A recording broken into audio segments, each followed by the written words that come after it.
When I was a student in St. Petersburg, and before she became famous, I saw every single performance she danced at the Mariinsky Theatre. Wow, you're a real fan, Kirill. You'll have to tell her when we meet. Oh, I think she knows. We were engaged to be married.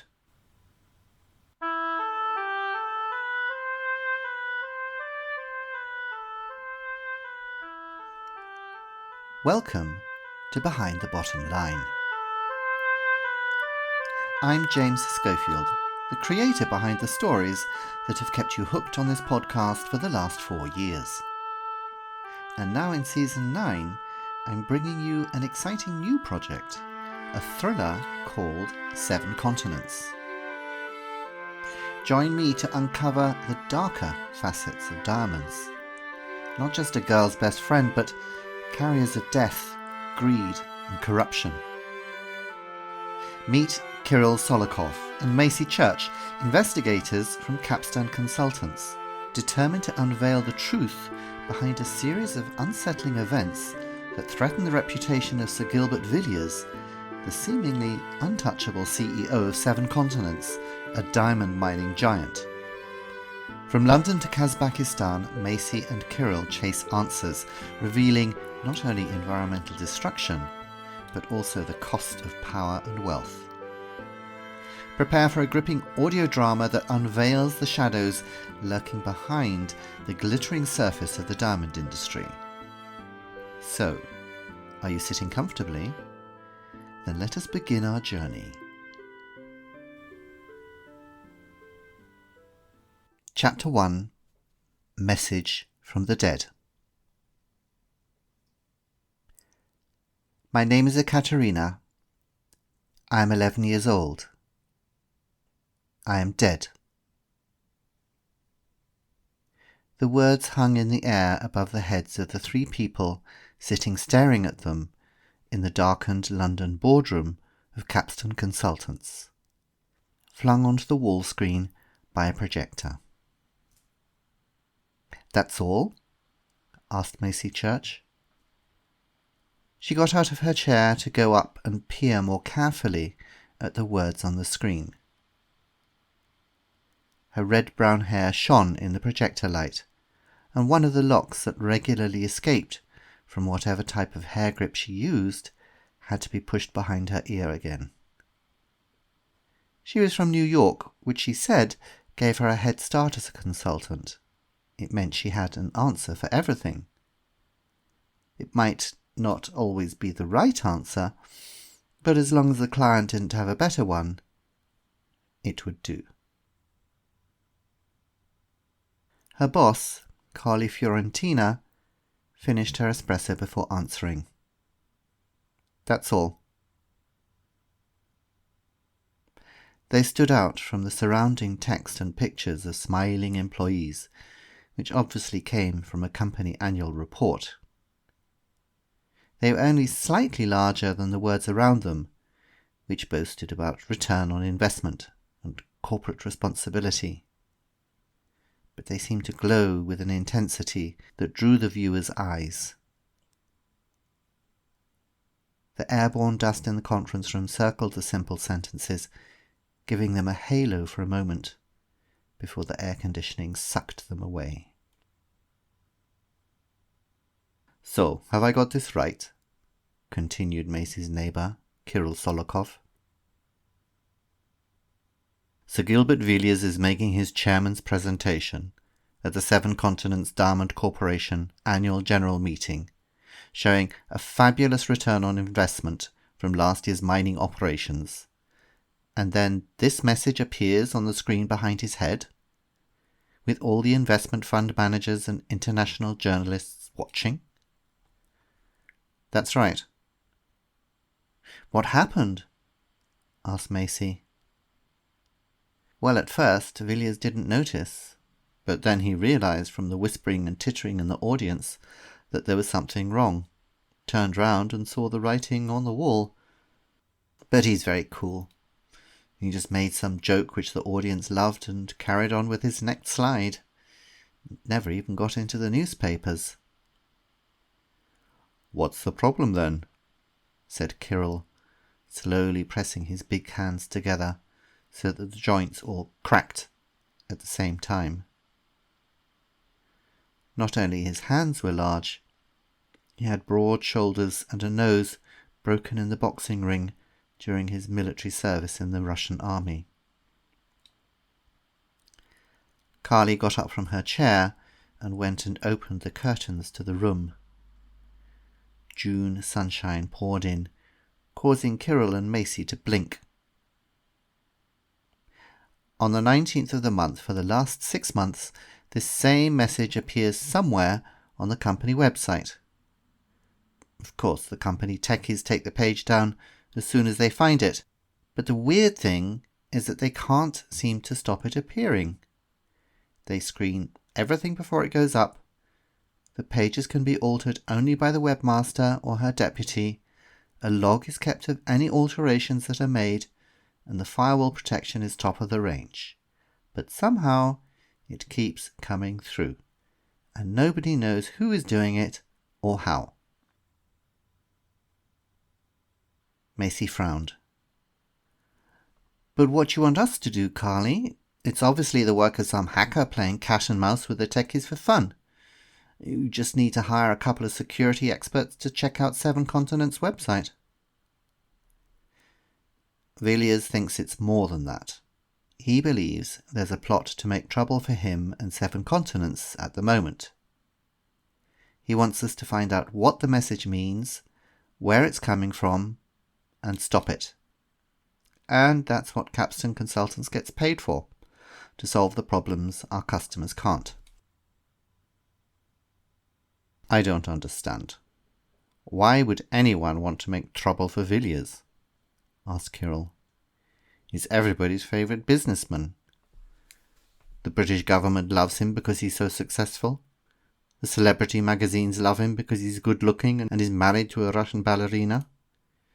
Even the ecological people love him because he makes all this noise about saving whales and hugging trees every time his company digs up more diamonds somewhere in the world. He's perfect." Kirill ignored Macey's look and cracked his fingers again. "Well, that's what you two have to find out. Who is making trouble for Villiers? The point is this.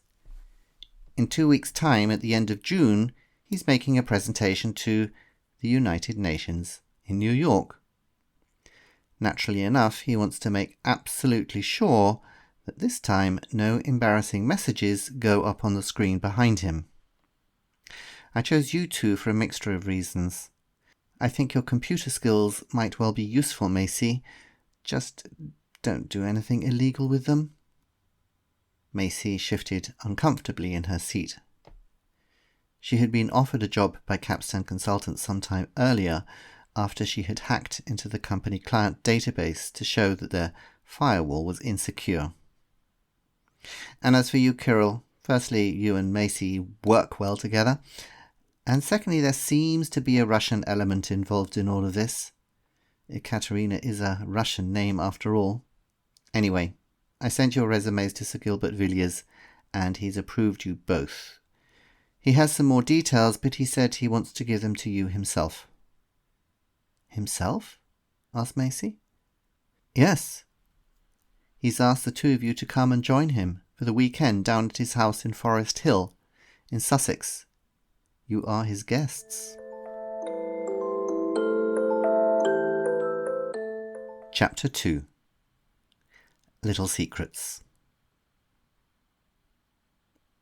"Why do you have to take so much?"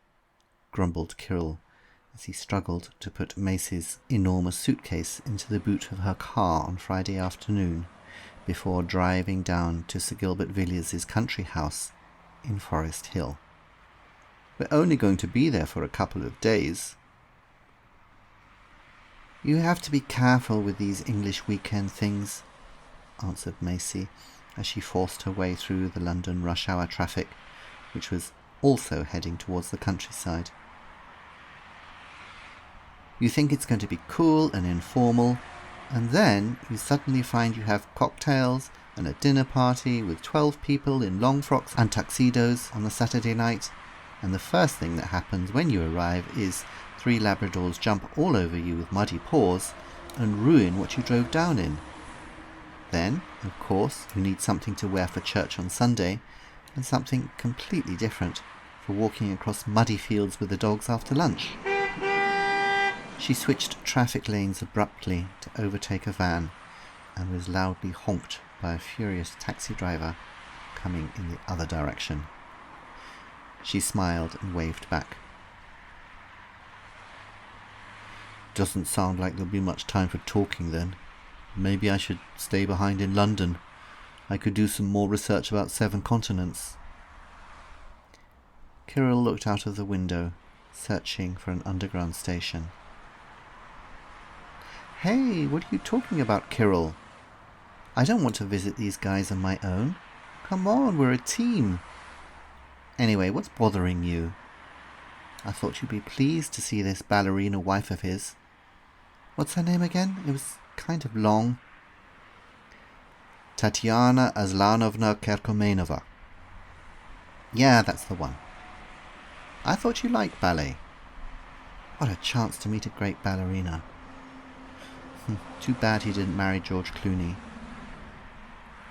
She accelerated and jumped a traffic light before it changed to red. Kirill said nothing. What have you found out about Villiers anyway? Continued Macey. I saw you've been Googling him like crazy since Carly told us about the job. As I said to Carly, he's Mr. Perfect, said Kirill. Graduated from Oxford with a degree in geology, was hired by 7 Continents Diamond Corporation when it was still a small operation, worked in the field and was responsible for discovering the Long Kep mine in Indonesia. The story is that he first realized there could be diamonds when he saw rabbits coming out of the ground with blue markings on their fur. As a geologist, he knew that this meant the soil there came from an old volcano. Diamonds are created by enormous heat and pressure, and apparently the surrounding rock and earth is bluish. He started digging, and after 5 minutes found a 120-carat champagne-coloured rough diamond. Company made a fortune. The mine had the highest concentration of diamonds per ton outside of Botswana. Then Villiers disappeared for a few years. All I could find out is that he worked on sites in places like Armenia, Georgia and Kazbakistan. But about 12 years ago, he suddenly came back to London headquarters and started in corporate strategy. And this is where his true genius lies. He organised a series of takeovers that took 7 continents from being a small player to being one of the big boys in only 10 years. His rise through the company is, how do you say it in English? Meteoric, that's it. And 5 years ago, he was made Chief Executive Officer. How old was he then? Only 35. He had a lot of luck there as well. The previous CEO resigned unexpectedly, as the newspapers put it, to spend more time with his family, which everybody knows means there was some skeleton in the cupboard about to come out. But since Villiers took over the company, it's just grown and grown. And he's a public relations wizard. He won an ecological award from those environmentalists, eco-warriors. He helped refinance the London Olympics, and he pushed the United Nations to stop the trade in blood diamonds from conflict zones like Sierra Leone and Angola. Finally, he got a knighthood 2 years ago and is treated like a pop star everywhere he goes. And his wife, she's really beautiful. There was a picture of her this week in some magazine I was reading. What do you know about her? Macey took an exit from the motorway and started following signs for Forest Hill. She was a ballerina at the Kirill. They have 2 children, Pavel 5 and Catherine 3. Yeah, but she was great, wasn't she? I mean, I saw her in the theatre one time when she danced in New York. What was it? Giselle, I think. And I cried my eyes out. And you know me, Kirill. That sort of stuff is really not my scene. I'm much more of a Quentin Tarantino kind of a girl. Kirill said nothing. The roads approaching Forest Hill became smaller and smaller. The late afternoon sun shone across the fields with their suitable sprinkling of sheep and cows. "Did you ever see her dance?" continued Macey a couple of minutes later, after overtaking a hay-carrying tractor on a corner, which caused both Kirill and the tractor driver to shut their eyes. "When I was a student in St. Petersburg, and before she became famous, I saw every single performance she danced at the Mariinsky Theatre." "Wow, you're a real fan, Kirill. You'll have to tell her when we meet." "Oh, I think she knows. We were engaged to be married."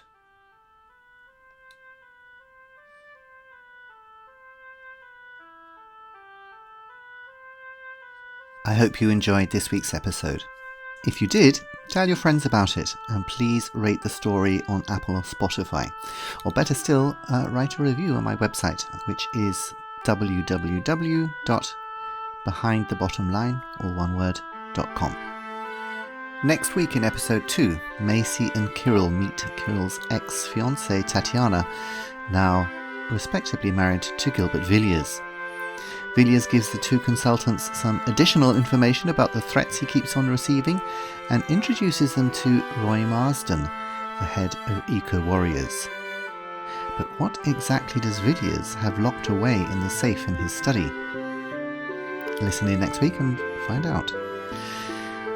If you'd like to buy the book or the ebook version of 7 Continents, you can do so by visiting my bookshop on my website, www.behindthebottomline.com, and there you can also find Peril in Venice, a thriller full of drugs, murder and adventure, set of course in Venice, and also a romantic comedy, Double Trouble.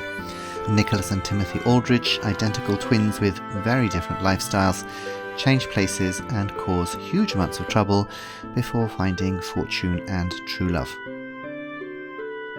So until next week, take care and goodbye.